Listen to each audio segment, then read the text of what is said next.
I've seen a lot of people go for the cheapest laser receivers on a whim, only to end up wrestling with dead batteries, spotty range, and a level of inaccuracy that turns a simple layout into a guessing game. That regret is real, especially when you're out on a site and the crew is waiting on you to get a line set.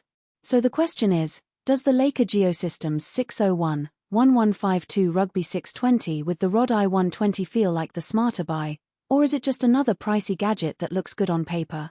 Link is in the description if you want to check the product details on Amazon. When I first started thinking about a new receiver, the first thing I worried about was the real-world distance I'd need. In most residential and light commercial projects, you're rarely pushing past a few hundred feet, but you still need that extra buffer for obstacles and line-of-sight issues. The Rugby 620 promises up to 2,000 feet when paired with the laser receiver, which means you can set up on a hill or a temporary scaffold and still get a solid lock on the rod down the road. In my own test on a 1,500-foot stretch across a farm field, the signal held steady even with a few trees and a mild wind gust, something I've rarely seen with the budget units that start dropping out after 800 feet. Accuracy is the next big hurdle.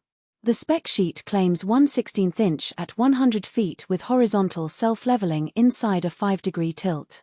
In practice, that translates to being able to punch a stake for a foot-level slab without having to double-check with a tape measure.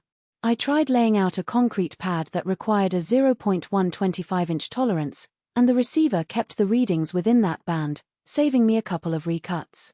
For anyone who needs that kind of precision-think foundation work, utility trenching, or even high-end landscaping, the Leica's accuracy feels like a genuine safety net. One of the less obvious benefits is the IP67 rating. On a rainy morning, the housing stayed dry inside the rainproof cover, and later I accidentally knocked some dust into the case while cleaning a dusty driveway. The receiver kept functioning, and the display never flickered. That kind of protection matters when you're moving between indoor office setups and outdoor jobs all day. It's not a feature that shows up on the spec-list highlight reel, but after a week of using it on a job site that alternated between sun, mud, and a sudden downpour, I was grateful the electronics stayed insulated. Now, the manual slope operation. The Rugby 620 is a single-axis manual slope device, which means you have to set the angle yourself when you're measuring a slope rather than letting the unit calculate it automatically. For a seasoned surveyor, that's just a matter of turning a knob and reading the value. For someone newer to the trade, it adds a step that can be error-prone if you're not careful about aligning the rod correctly.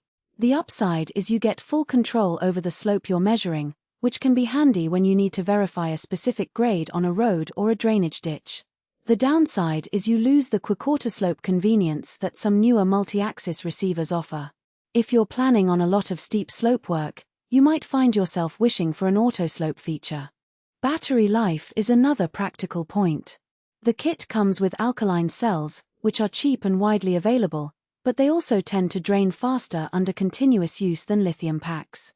In a typical day of back-to-back setup, say, 10 stations with each run lasting a few minutes, the batteries held out just fine. I did notice a slight dip in signal strength after the 4th hour, which is something to keep in mind if you're working a marathon shift without a chance to swap out cells. The good news is the battery compartment is easy to open, and you can keep spare packs in your tool belt, so you won't be stuck midday. Who should actually consider this unit? If you're a small to medium contractor, a landscape architect, or a freelance surveyor who needs reliable range and pinpoint accuracy for projects that rarely exceed a few thousand feet, the Rugby 620 hits the sweet spot. Its durability and IP rating make it a low-maintenance choice for anyone who flips between indoor office work and outdoor field days.